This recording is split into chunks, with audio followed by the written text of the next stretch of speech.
Well, welcome everybody. This is March 26th, Sunday.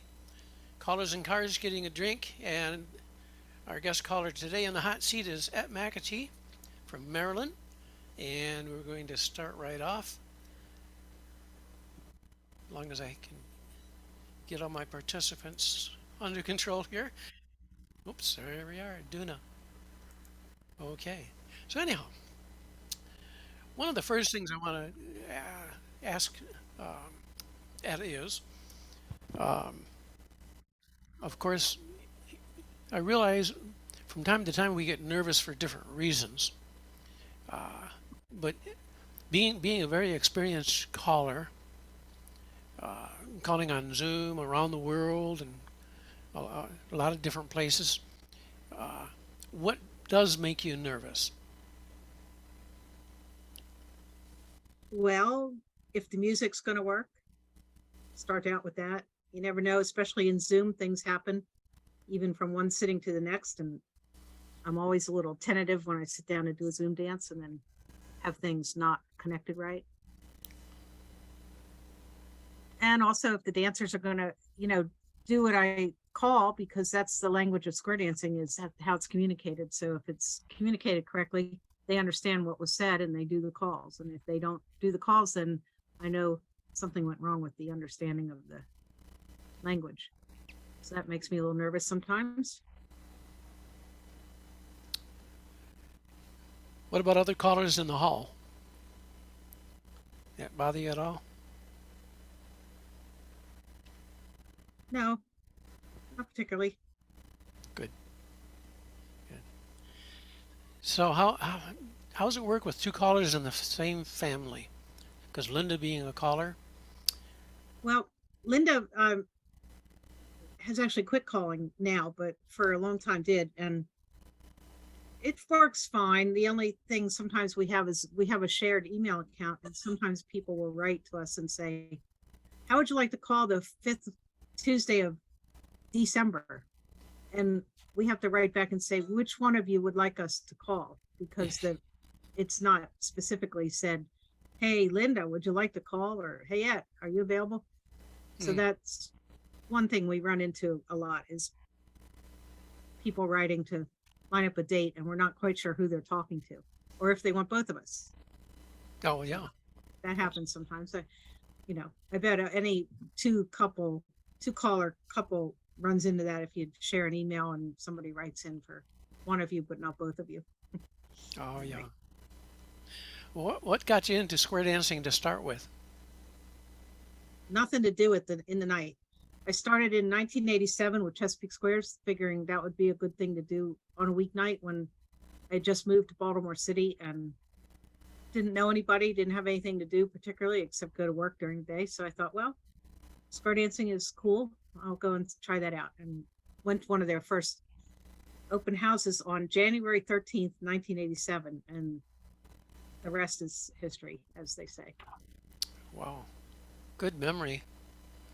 I can't Yeah. remember the dates of when I started. Uh, so how long after you started dancing did you become a caller? Well, I started dancing in January of 87. And by around June of 89, I decided I could do grand square as well from the other side of the microphone. So I picked up the mic in around the summer of 1989 and started calling with the club at that time. Uh, why? Might seem like a dumb question, but why did you start? What was the alluring type of thing? I'm not afraid of the microphone. I'm generally a leader in the square, so I thought I could lead from the other side of the mic as well and call and be, you know, we have the power when we're the caller, right? So we have the microphone. So, just going along with my general personality, I guess. I don't know. But it It, was another aspect of the calling, another insight into what goes on how a dance is constructed and how the flow of the calls go or don't go. or, combinations of calls that fit together or don't fit together, that kind of thing. What were you doing as a career before calling? Well, I was never a full-time caller, so I always worked until about 7 years ago. But I worked at Georgetown University Medical School for most of my working career in spinal cord research and recovery of function after injury in rats, which closely mirrors the human condition. So we worked on cutting spinal cords of rats, both baby rats and also adult rats, and then seeing if we could get function again by them walking after spinal injury. Oh my. So that's what I did for most of my working career. Sounds pretty intense. Yeah, it was the beginnings of what could be cutting edge research of not having spinal injury be a permanent condition for the humans. Maybe it not in my lifetime, not in most of our lifetimes here, but maybe in our grandchildren's era of lifetime, spinal injury will not be a permanent injury as it is right now. So, Who, as callers, who influenced you to start with? oh, well, I'd say Mike Jacobs was my home caller.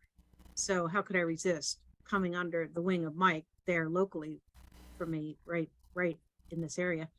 Of course, Ann was a big factor. Ann Ublacker was a big factor in my beginning calling. And so Mike and Ann and Ben Rubright and Lynette Bellini also were big influencers of how I came to build a dance and understand flow and square breathing and, you know, expectations of dancers and callers. Mm-hmm.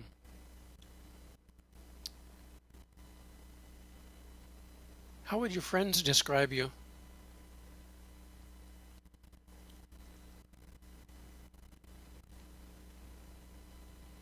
I don't know. Maybe hard to say. In my beginning days of dancing, I had to be talked down of not being so physical in the square, of throwing my corner around or, you know, aggressively dancing. And I think any of you who danced with me in my early years here, and maybe only you, Joe, would know that and remember that of this group right here, but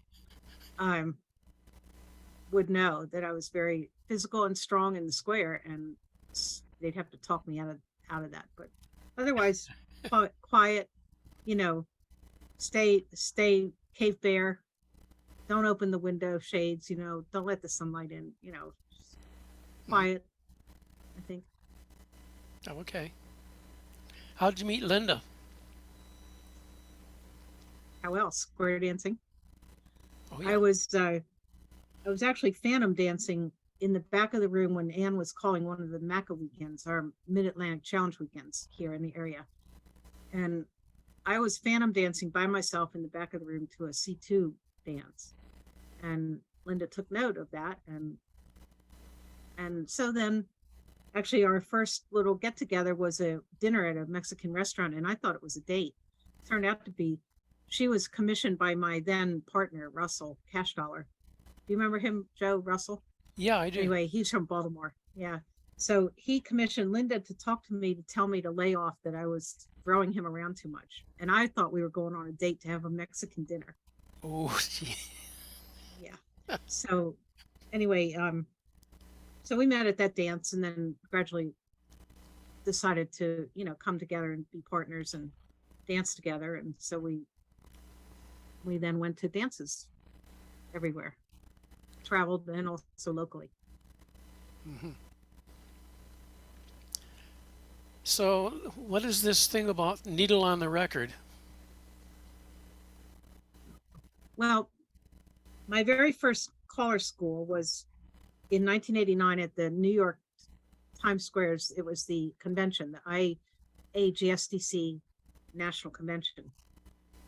And at that convention, we have a caller school before each convention, a couple of 3 days before this convention starts.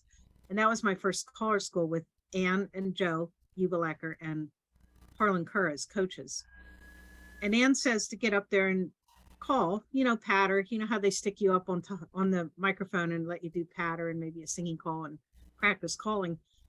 And I got, yeah, it was fine. It good. The record went on. I got the needle on the record. I was calling away. And then it was time to stop. And my hand was shaking so bad that I could not get that needle off the record. And it was Ann's record. It was Ann's turntable, the needle, everything, the whole thing. I didn't want to scratch it or ruin it or anything. I had to call them to rescue me from this record because I couldn't get the needle off the record. So nervous. Never happened But to any of us before. oh yeah, sure. Yeah. Well, Anne and I still laugh about that all this time later because it's a well remembered event from my first color school. We love to see that happen. Yeah. You know, I don't know. It keeps us all humble, I think. Yeah. Do you remember that happening? I do. I do. I remember you getting up and I thought, here's somebody that's going to be a good caller. That's what I remembered. Because other than your nerves, giving you that problem, your delivery was spot on, and you had control and everything else. So yeah, in fact, what, I'm not sure if that was the first caller school we had there, but I put together the very first one, and it may well have been New York. Could have been '88. Well, that was the first. That was the first GCA Okay. convention color school, which was in '89 at the New Okay. York Yeah. convention. Yeah. The very Yeah. first one. That was my caller school material and everything. So if Okay. anybody wants to do the same thing 50 years later, I'm still doing the same thing. How would you describe yourself in one word, or maybe two words if you want? One word's good though. Maybe thorough. And Linda Wood might argue with that. She says you don't pay enough attention to detail, but the details that I want to pay attention to, I'm right on them. The Right. other things are, to me, let go, and maybe somebody else might think that was more important, but like to think I'm thorough about things and a stickler about Okay. some things, like call definitions. Very good. So how long does it take you to write a dance? It depends what dance. Oh, yeah, that's true. Let's say C2. Well, C2, I don't know if I have a 2 hour, say, dance of C2, that's 8 tips, I would say, and at about 10 sequences a tip, 10 to 12 ish. So a couple of hours maybe to write that. Yeah. And also depends on if I'm going to theme something, work on, not workshop to stamp through, but workshop like call something and feature it, say a feature call. So it might take a little longer if I have to take time to really pay attention to that one call or two calls that I want to put in there. Yes. And it takes as long to write a Zoom dance. I write for Zoom and call through the levels at Zoom now, even today, and spend a lot of time preparing material for my weekly Zoom dances that a lot of people right here on the screen attend, and I've come to know them from Zoom. That I've met a few of them in person, and others are just my Zoom screen people that I don't know how tall you are yet, people. I have to meet you. Hmm. That's a surprising thing when you do meet someone from a Zoom session. It Um, is. like Lauren Smith over here, he's in the pictures here, and Lauren, he had done the calling from the beginning, the pandemic and everything, and I figured he was about my height because you can see him now as he's looking up at the screen. So I thought he was kind of like my height. Well, folks, he's much taller. And if you want to find out how tall, come next week. He's on next week. Are you on next week? Okay. I think so. Anyhow, um, so Somebody's in the waiting room, Joe. I think I think I just bounced him in. Oh, you got him. Yeah. Okay, good. Oh my goodness. We got some great backgrounds there. What's the favorite thing? What is your favorite thing about calling? I think the background knowledge that it's another language. I wrote an article a number of years ago called Parlez-vous Square Dance. And by that, meaning that we speak a language called square dance, and we speak it to all dancers around the world, thanks to Caller that has, standardized the calls around the world. So you go to a dance and you can communicate with dancers who know no English whatsoever, but you call in square dance language and you communicate. And I think that's pretty cool, a pretty cool aspect of square dancing. And people say, well, you're calling in Germany. Did you learn German? How are you going to call in Sweden? You don't know any Swedish language. How are you going to call in Japan? You don't know Japanese. I say, I don't have to. I call in square dance language. And they say, well, you call in English. What I hear you doing is English. And I say, no. If I say to you, a non-square dancer, if I say box the gnat, they think I'm talking about, mush the bug on the wall. And any square dancer in the world will know what that means. Or pass the ocean, they think, oh, she's asking me to pass the salt. Well, that's not so. Any square dancer in the world will understand what you said to them because it's our shared language. So I think that's pretty cool. Even though on my applications for things, I can't list square dancing as a second language. Darn, I was just thinking about that. Yeah. It doesn't work that way. No. So what, oops, there's someone else coming in. When you have called, say in Japan, what do you do during the breaks? Well, the year that we were there, I think most of the people at the dance were also English speakers, so that we could still speak in English and communicate on the breaks. Oh, yeah. Mostly the older generation in Japan were not English fluent, but most everybody, the young ones, and I find that in different countries as well, that they already know English, so you can get along in English, and they are very friendly and accommodating if I try and say a few words or even a whole sentence in their language. Like, I learned how to say, I'd like to have a cup of coffee, please, in Swedish for the year that I went and called in Sweden a couple of times. And in Japan, I know a few words of good morning and, nice to see you again, bon appetit, the equivalent of that. These kind of things that you can get you through. In German, a couple of expressions in German. So, but really, I don't need it. I don't need it to get along on breaks. No, that's true. It works. That's true. We're spoiled in North America. Most of us speaking one language. I'm quite jealous of the folks that speak English so well, better than I do, and I'm supposed to be proficient at it. But yeah, well, and a lot of them use English as their business language. They can't do international business without having English. That's true. And so we in North America have English. If we think, how did we ever learn English? Because it's a hard language to learn for non-native speakers. So I admire anybody who can speak English fluently who did not learn it as their first tongue. Mm-hmm. So what do you do in your off time other than the square dancing? What hobby type things? What off time, Joe? So True.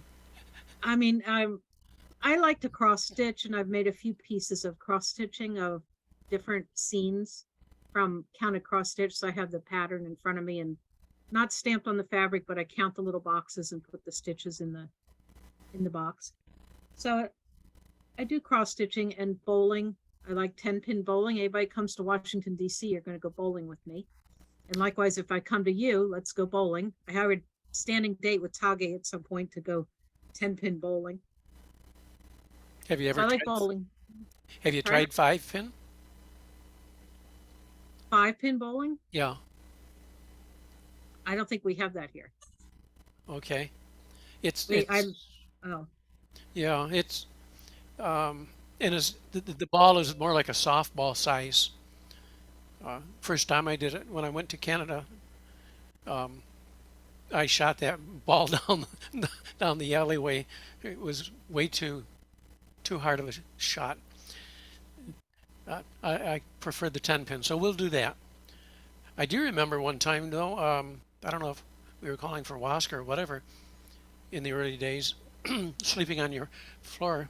Um, I, I don't put it on my resume that I spent the night with Ed or On my Ed floor in my house. yeah, yeah. There's a bunch of us, and I can't remember what the function was, but it worked.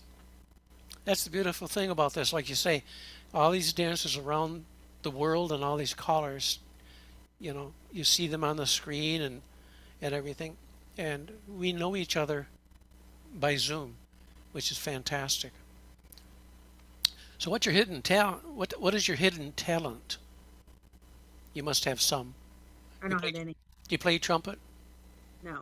No. You do too. You have a particular thing, but I'm not going to talk about it now. Um, Well, give me a reminder. What do you think is my hidden talent? I don't know. well, I'll tell you what. Let's do a poll. See how well I learned how to deflect. See if I can find. Um, it's, I don't know how to label these. I hope this is the one. Oh, here we are. Okay, this is the poll. Okay, let's do the first one. These are two truths and one lie, and you have Can to. you show it to them? Oh, I'm sorry, I didn't launch it. I can see it. Okay, so the first one, and what you do is choose the one you think is a lie. Okay, uh, uh, this one here says, I'm gonna make that bigger. It can sing the alphabet backwards in a tune we know and love. When in high school, it was a straight A student, and Et's real name is Marietta. So you pick the one you think is the lie.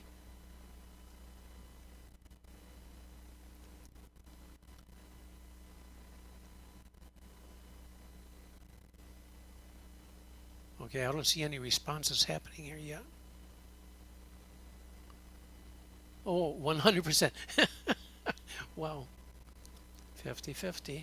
That's going good.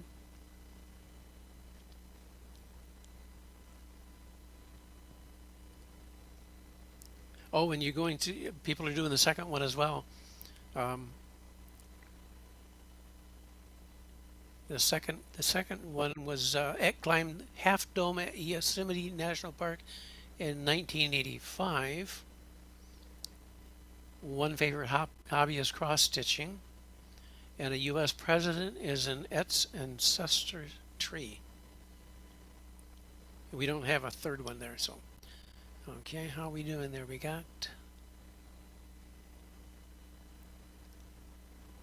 Joe, you have to yes. answer everyone to submit. Well, everybody is submitting. In But you fact, have to answer every question, all oh, the questions before you. oh, you do. Just so you know. You have a question 3 down there, Joe, but it's not. Oh, no, there's nothing for 3. Okay. But you have to answer it, otherwise you can't submit. Oh, okay. Well, Just put Pick- anything for 3.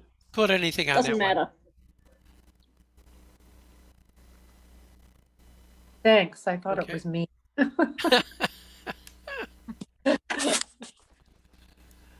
Okay. Looks good. Okay.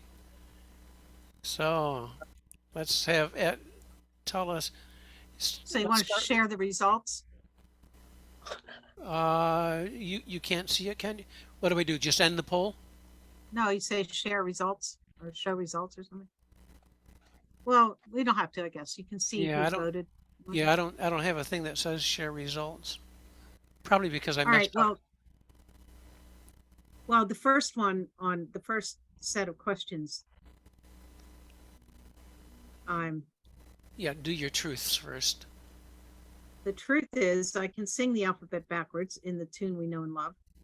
And my real name is Marietta, like in the Broadway show Naughty Marietta and Marietta, Georgia and Marietta, Ohio.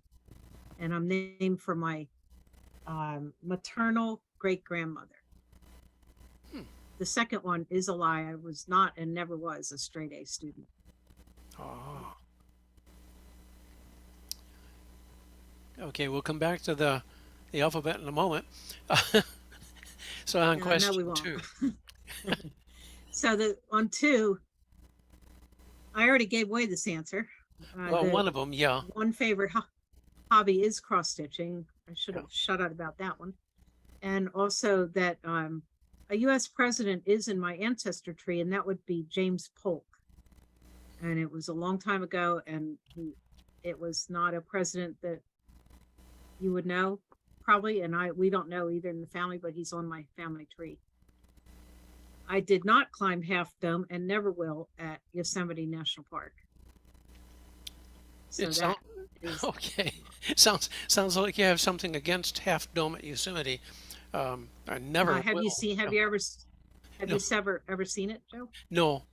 It's a straight cliff rock that goes straight up, and Oh my. we were there in Yosemite back I don't know when, maybe in the late 90s, and Linda and I, we were driving through the park and drove all the way up to the highest level elevation. We were there in late October. If she had told me that it was possible that the park would get snow right at that time in late October, I would never have gone. But she didn't tell me that.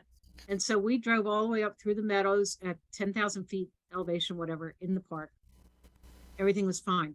A week later, it snowed like crazy, and two people fell off a Half Dome as they were trying to hike the rock in the snow.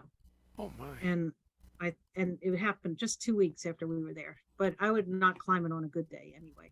So Wow. So this oh, I see where it says share results. Okay. So this alphabet backwards, can you give us a demonstration? no, I'm not going to demonstrate, but the reason why I can do that is because when I was 7 years old, I had to do something to earn a ride on a horse. Of a neighbor of ours had a horse at their house. And so my task was to learn the alphabet backwards, to learn to sing it in the tune that we know, but sing it backwards. And I got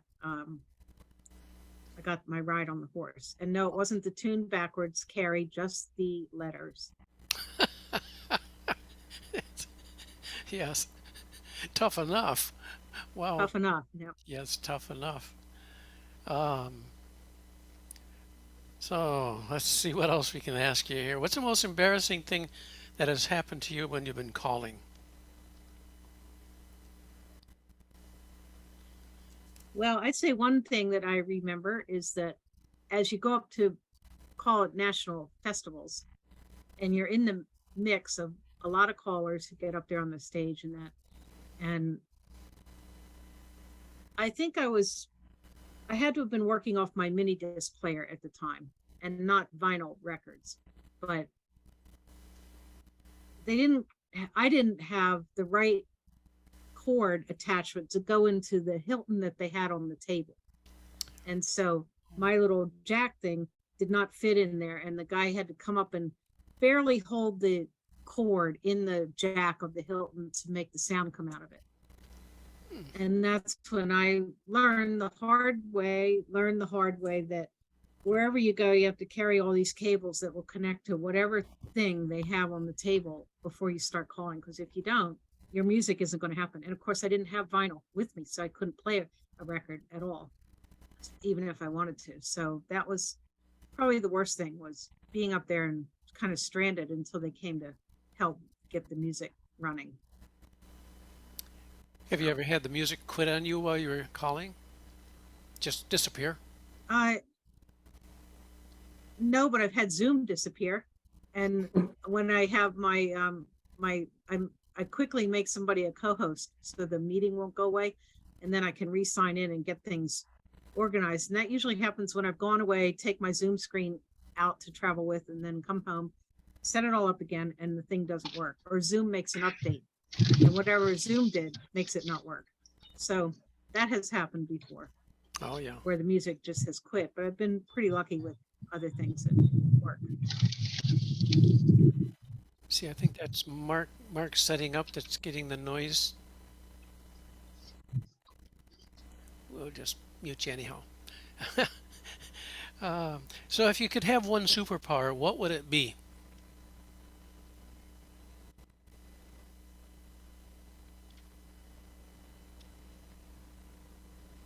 gosh, I don't know. Maybe you know, maybe be more forgiving when I feel like I'm not very forgiving of whatever is going on. But Okay. if I could see transparent, see through everything and know ahead of time what's going to happen, that would be nice. Well, that, yeah. Well, maybe. I don't know. Oh, I don't know about that. Yeah, I don't know. I don't know. It's hard to say. Yeah. Well, I was thinking of things like, maybe you would want to fly without the plane, or be able to jump tall buildings in a single. I don't know. People feel. Yes. So, what in school, since you didn't get straight A's, what were you not very good at?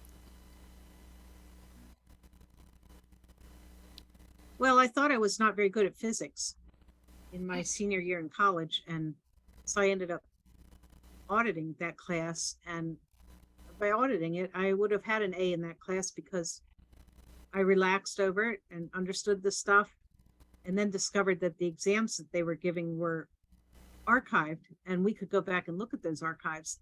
And some of the exams were identical. They were just pulled from the cache of exams. So when I figured that out, I could take the test under pressure and still get the right answer because I'd studied those exams. But, I audited the class, so I was not afraid of it. And then I ended up doing well anyway. Oh, yeah. What do you do to de-stress? If you Sleep. that's assuming that you may be stressed at different times. Well, sleep or go out onto my deck and read a book under my closed, roof deck. It's open, screened in deck on the back of the house, so I can get the air and the breeze and take my cat out there and read a book, maybe. Oh, yeah. Sit on the deck of a cruise ship, not worry about anything but the world going by. Well, that sounds good. Who's your favorite author? Well, John Grisham is one of the top favorites right now. I couldn't think of the name of the author, but there are several books I've been reading lately, but I don't remember the name of the author right now. You sound like me. I Yeah. know that when I see it, but I can't always remember who they were. Well, and what drives me crazy is that, and Mike Jacobs used to say this too, that you go through the airports on your travels and you pick up this book by this author that you like, and you pick it up, you take it with you on the plane, and you read about the first 5 pages and think, I've read this story before. And what they do is change the cover of the paperback. Yeah. And it's the same story that you've read already, but the book looks completely different. So you've already read it, and that has happened a couple of times. Yeah. That's just discouraging. If you could live anywhere in the world, where would you live?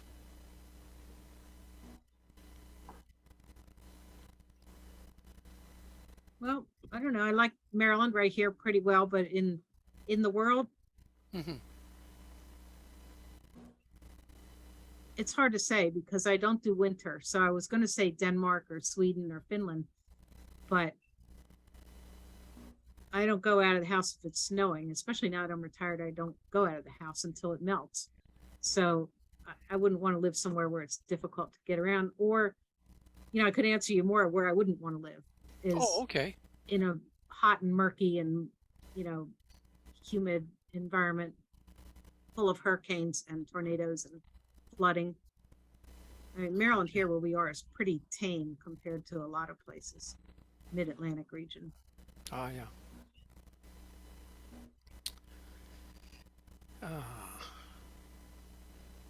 So, if you were writing your autobiography, what would the title be? Don't look, don't tell. Don't tell. I think there's more we could explore there, but I guess we probably Right. won't. Yeah, I don't know. I mean, maybe I'll call it if I woulda, I coulda, if I shoulda, but I don't know. I wouldn't think anybody'd be wanting to read an autobiography. Oh, you'd be surprised. Uh, It's a lot of people like to find out what it was like back in the back in the day, sort of a thing. I do. I like to know what was going on, and especially in an activity like ours, like what was it like? Yeah, going to a dance. Um, like when you go to your uh, dances, you drive mostly? Like when you go to Cherry Ridge, you drive up there. I mean, that's not too far from you. Yeah, it's about 550 miles Isn't that far? round trip. Okay, that's farther Yeah, than it's I about a thought. 5.5 hour drive. Okay. I won't drive more than 8 hours, and I'm not going to drive to any dance. But that's a weekend, so at least it's spread out over a couple days. But Yeah. you know, I'm going to fly if I can Yeah. everywhere. So if you could have coffee with any historical figure, who would you choose?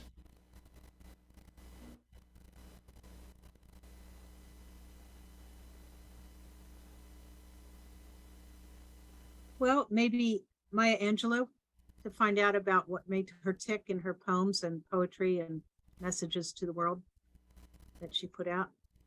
Um, same reason Eleanor Roosevelt. Hmm. Um, One of the references you had made was dancing to uh, golly, isn't that awful? Ben Rubright.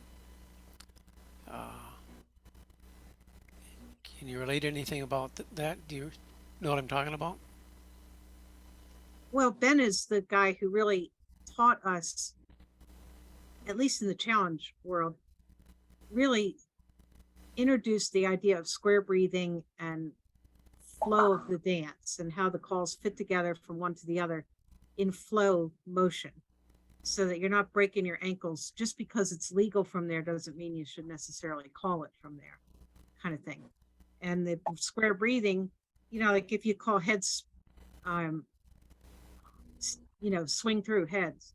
Well, the square breathing has to happen with the sides moving out a little bit to give the heads room to make that wave down the middle.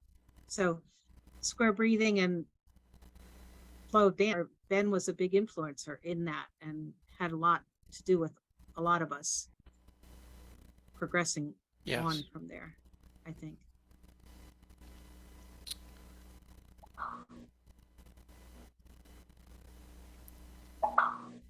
Just looking to see favorite food. Do you have a favorite food?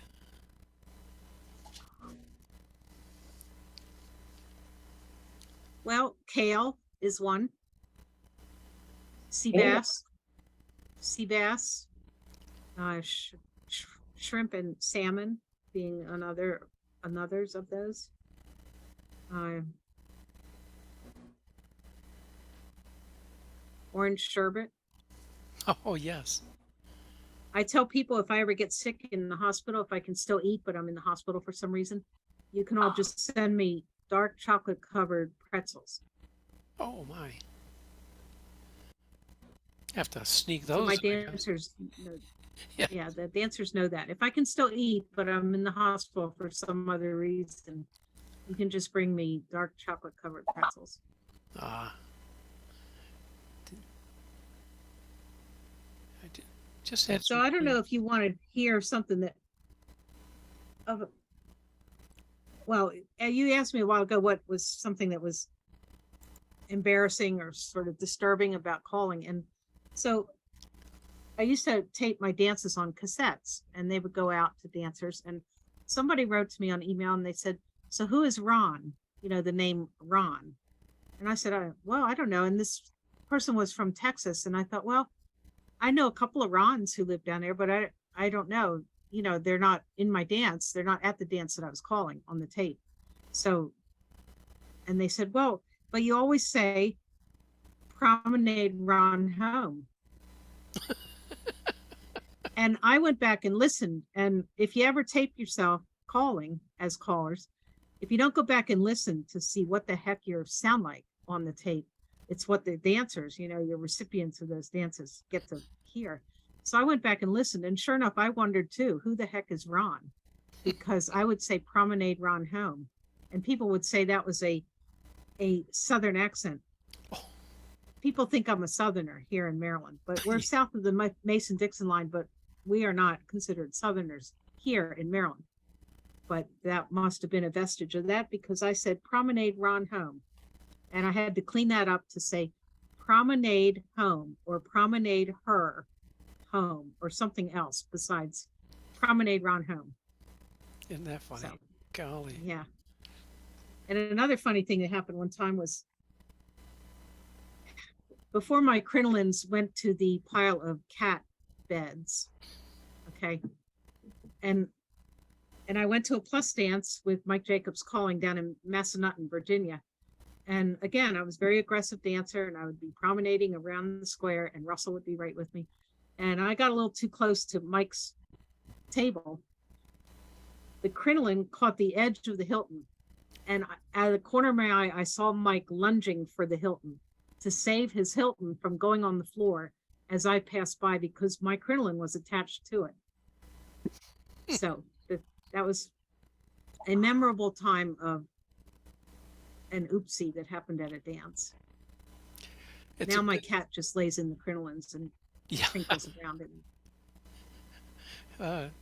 It's a good thing the crinoline stayed on, I guess. It stayed on, but the Hilton was attached to it and was coming off the table. Wow. If Mike hadn't lunged for it to save it at the last second. Yes. Okay. Have you ever ridden a motorcycle?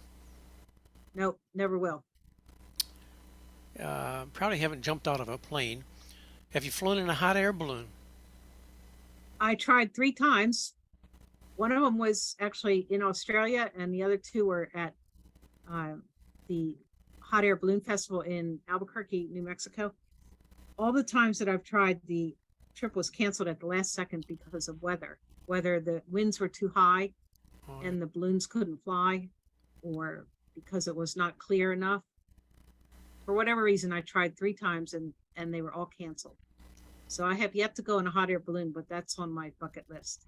that's good. And in fact, we're taking a cruise down the Nile River in Egypt. One of these side trips is a hot air balloon ride over Cairo. Oh, And I'm doing that. If I don't do anything else, I'm doing that trip. fantastic. You'll love it. Ever scuba Have you dive? done one? Oh yeah, I got married in a hot air balloon. Really? Wow. Yeah. Oh yeah, it was an out Yeah, no, scuba dive. Yep. Huh? What? Yep, scuba dive. Uh-huh. I have not. No. No? Never will. Never will. Okay. I can barely snorkel. What what did you do for work? You probably were putting yourself through college to some extent. What did I do? What? I'm sorry. What was the did you question? do? What kind of work did you do to like part time or full time to pay your way through school? Well, I was fortunate that I didn't have to. My grandfather had left in his will that we were paid college all the way through. Oh wow. So I never had a student debt like that from my undergraduate work. Yeah. Did you ever do anything though? Like in high school, did you do anything? Well, I worked at the local drugstore. I Oh, spent yeah. my prom night at the drugstore. I didn't go to prom. I didn't do any of the high school things. I just wasn't doing any of that. So I worked at the drugstore. There's Linda. For those of you who don't know, my partner, Linda Kendall, over there in the wave at them, Linda. Oh, there she is. Yep. Very good.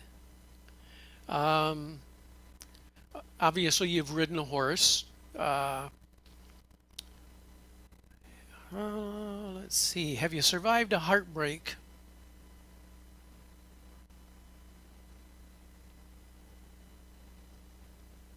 Well, I hate to say it, but I lost both of my younger brothers to suicide in 2016. Oh, wow.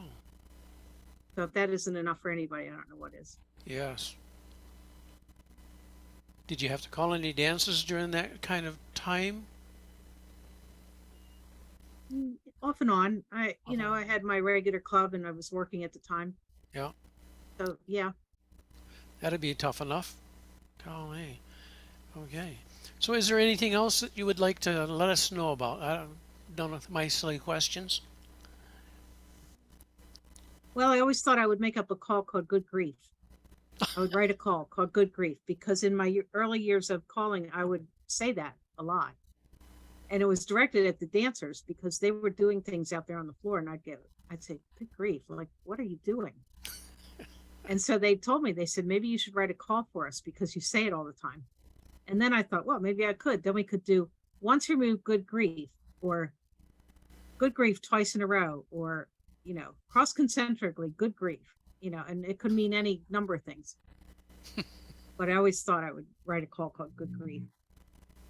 Oh, that's And yeah, and in 2004, Rick Hawes, I don't know if anybody knows who Rick is from Portland, Oregon. He awarded me the Golden Boot Award in 2004 at the IHSCC convention. And that is sort of like a lifetime achievement award in square dancing. And so he gave me that, and it's a necklace I wear it's a clear glass, handmade etched glass necklace that I can wear to all the conventions, and it's inscribed on the back with my name and the year. So that was a special award given every year by one person to another or to a group or to callers, vendors, whoever is deemed worthy of getting it. well. That collar school that you went to in '89 in New York City was the the guy from Times Square who was trying to get the dancers sign up or registrations up. Was visiting all the different clubs and everything. He's a tall guy to start with, but I don't know if you remember his entrance with that boot he had on top of his head, and he had high heel boots on, humongous. And when the double doors opened in the back of the hall to let him in, he actually had to duck to get into the hall, and he looked like somebody that was a throwback to some Viking somewhere. But so do you get the boots? You get that boot, only that head dressing, so to speak, Yeah. just during the convention. What you get is your name on a plaque that Okay. is now collected. So we have two, or maybe they're on the third plaque now, of names with your name and year Yeah. attached to the plaque. And that plaque travels around from convention to convention. We don't keep that either as a personal thing. Okay. Very But good. but the recipient receives something from the one giving it. So there have been bottles of good scotch given, some handmade lamps. I got a necklace. I gave my recipient, who's Seth Levine from Phoenix, Arizona, I gave him a cross stitch that said, to the effect of square dancing, something like family and friends square dancing, Mhm. something like that, in Chinese letters. Oh my. So I did that as a cross stitch for him so he can hang it on his wall, but it was something he can't carry around to each convention to show off. Yeah. Of course. Well, that's neat. All right, let's open the floor to questions from people on the floor.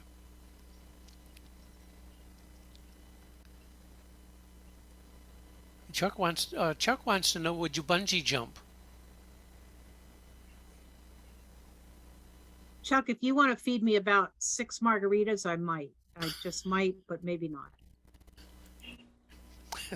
Okay. Anybody else? Well, I guess we've covered a whole lot of stuff there. Okay. Well, I want to thank everybody for joining us today. And this will be on YouTube as the other things. If you want to be on my email list for reminders, go ahead and send me your email. Or you could put it in the chat for that matter. If you put it in there fast enough, I'll keep this open for a bit. Other than that, next week As I mentioned before, we've got Lauren Smith from Calgary, Alberta, coming on, so we'll put him in the hot seat and see what makes Lauren tick. Okay, thanks for coming. well, thanks, everybody. All my Zoom dancers here and the ones I know in person also, and fellow callers. Thanks for coming. It's been fun to share a little bit about myself with you. Some of you I have not met yet, so it's been fun.